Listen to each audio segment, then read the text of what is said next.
June crop report released this morning really didn't have too many surprises in the corn.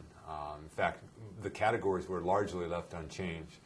Coming into this report, the recent weather that we've seen, trade was somewhat braced for a lower corn yield number. The USDA did leave that unchanged at 166 bushel an acre. I think even though that number's unchanged, as we move forward, the trade's still going to anticipate a reduction in that number.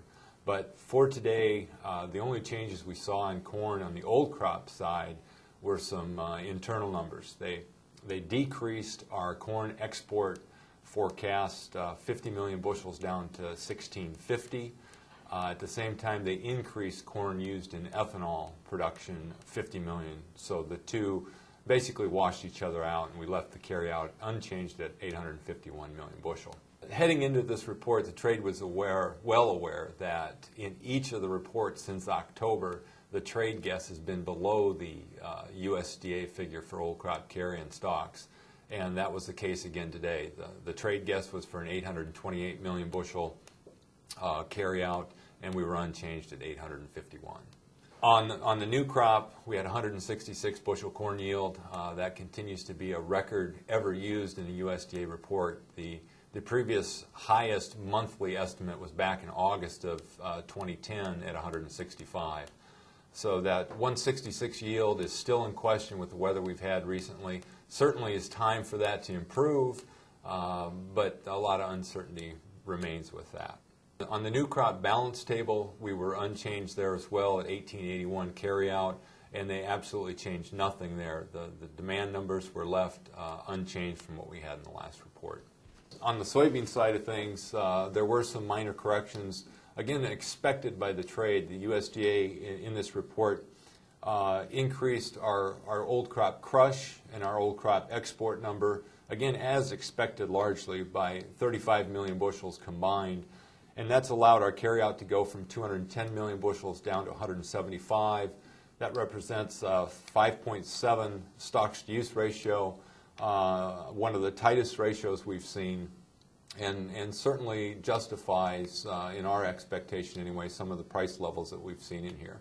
For the new crop balance table, again, we dropped the total carryout down 5 million bushel net. That was due to the combination of a 35 million bushel reduction in carry-in and only a 30 million bushel reduction in demand for this next year. So with the 140 carryout and the demand number that we've got, we're looking at a 4.3 to 1 stocks-use ratio, and that is the tightest ratio we've ever seen in a June report. Not the tightest ratio ever in a monthly supply-demand report, but certainly for a June report that's the case. And it's going to underscore the necessity to maintain some risk premium as we go through the growing season this next year. On the wheat side of the equation, the USDA did lower the wheat carryout 41 million bushels to 694 million for the year. It was a little surprising in this report. There's been a lot of concern, or a lot of market noise anyway, about the Kansas wheat production number, and they actually left that unchanged. So the trade was a little surprised on wheat production wasn't down more than the USDA had near. But the net effect for domestic wheat was we had a 41 million bushel reduction in the wheat carryout.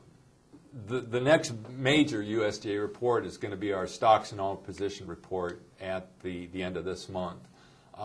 There's been a tremendous amount of variability from the USDA in these stocks numbers, and given the fact that our old crop stocks are so tight at 851 million bushel, the trade will be acutely attuned to what these numbers may hold. There's been a tendency in the last couple of years that we have seen the USDA do the exact opposite in the June report of what they showed us in the March report.